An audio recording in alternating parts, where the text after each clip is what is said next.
हरिओम. आत्मपूजा उपनिषद योगदास श्री जय गणेश जोशी यांचे प्रवचन. सर्वत्र भावना गंध, सर्वत्र त्याचाच गंध दरवळत असतो. यात काही गोष्टी पाहण्यासारख्या आहेत. आपण पूजाविधीमध्ये प्रथम स्वतःला आणि मग उपास्य देवतेला गंध लावतो.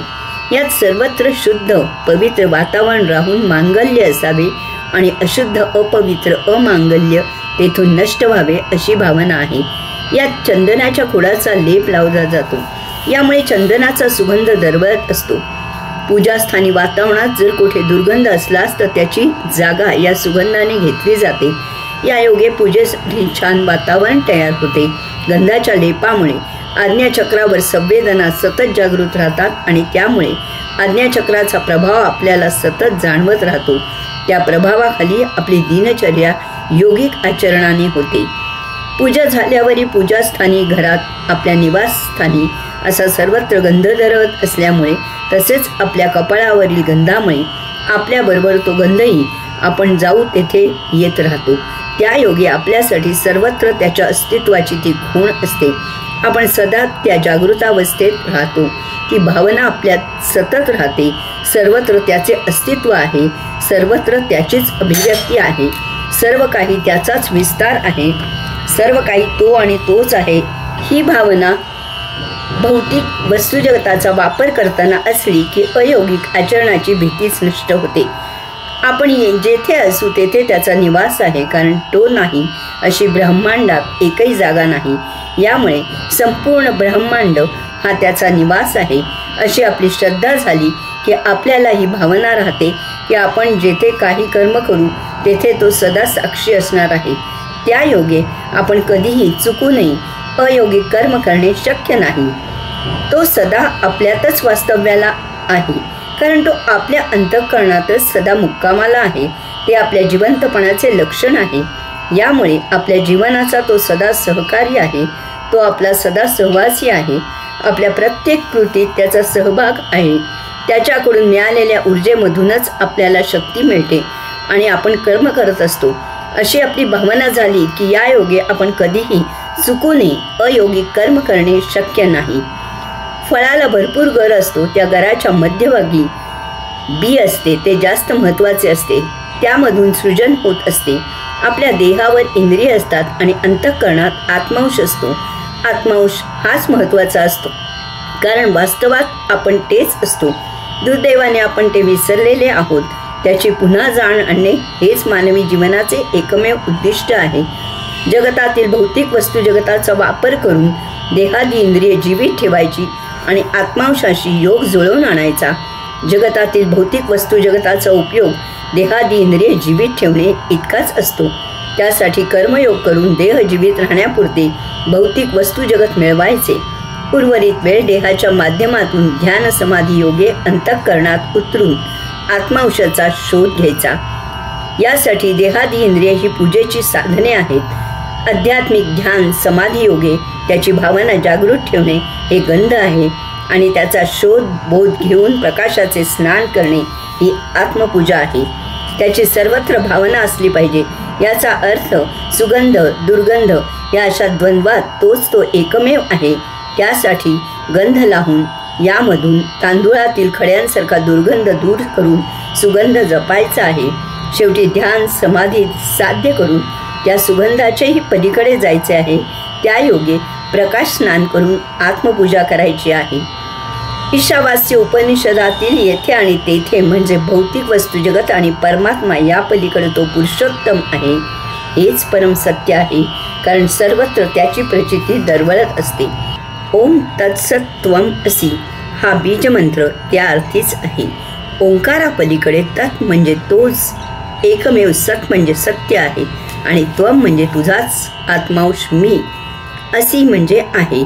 यास्तव मी सर्वप्रथम येथे अंतःकरणातील आत्मांशाचा शोध घेतो. प्रकाश स्नानाने त्याच्याशी योग जुळवून आणतो. त्या योगे तेथे यात्रा करून त्या पुरुषोत्तमाला प्राप्त करतो.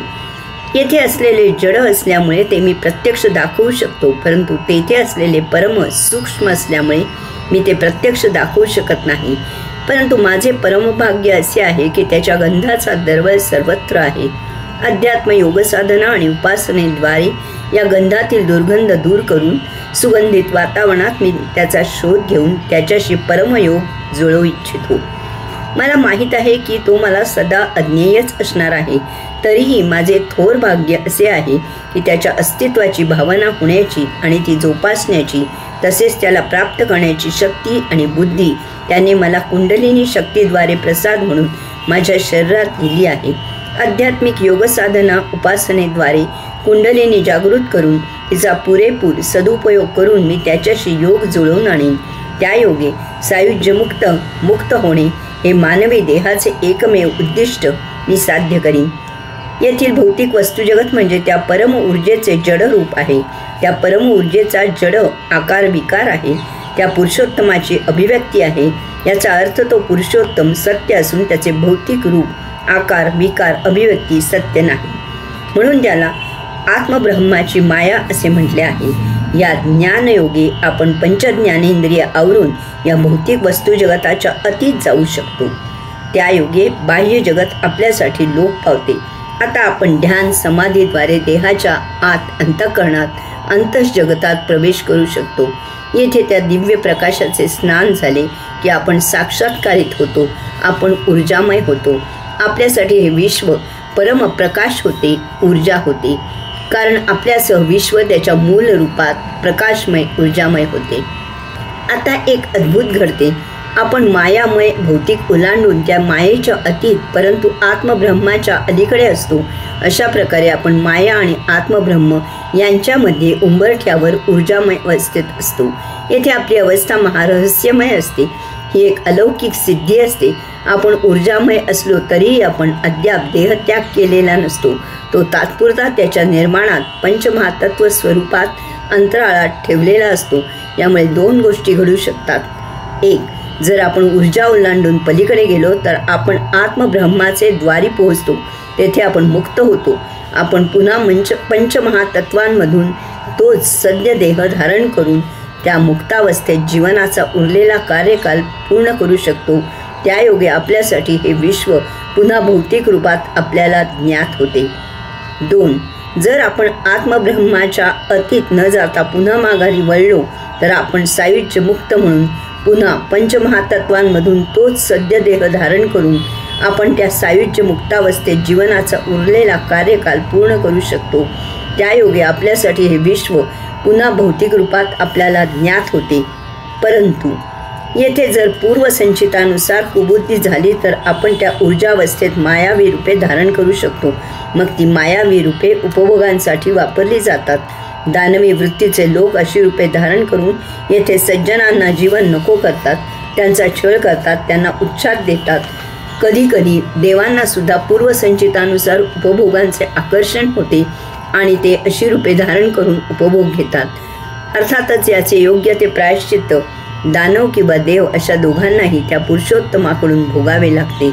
येथे जर सुबुद्धी झाली तर आपण अशा दानवांचा निपात करण्यासाठी देवरूप धारण करू शकतो. त्या योगे प्रभूचे कार्य करू शकतो. संसार पाश संपलेले अशी ऊर्जामय अवस्था टिकवतात आणि त्यांच्या मर्जीने त्यांना पाहिजे तेव्हा तोच सद्य देह धारण करतात. आपले कार्य झाल्यावर पुन्हा ऊर्जामय होतात. यात प्रभुसेवा हा उद्देश असतो. सर्वत्र त्याचा भाव साध्य होण्यासाठी साधक काही साधना करतात. त्राटक, पांढऱ्या कागदावर एक वर्तुळ काढावे आणि त्याच्या मध्यबिंदूवर एक काळा ठिपका काढावा. ध्यानासाठी त्या काळ्या ठिपक्यावर लक्ष केंद्रित करावे. दगड, वाळू ध्यान. एका जरा खोल पृष्ठभागी वाळू पसरावी.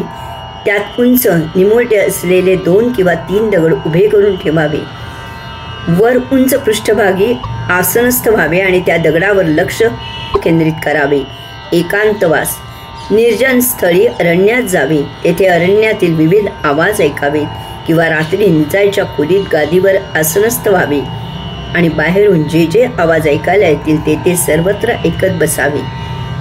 या योगे त्याचे अस्तित्व जाणायची शक्ती आपल्यात येते. तो सर्वत्र आहे ही भावना दृढ होते. आपली अध्यात्माची यात्रा सुरू होते आणि ती सुरूच राहते.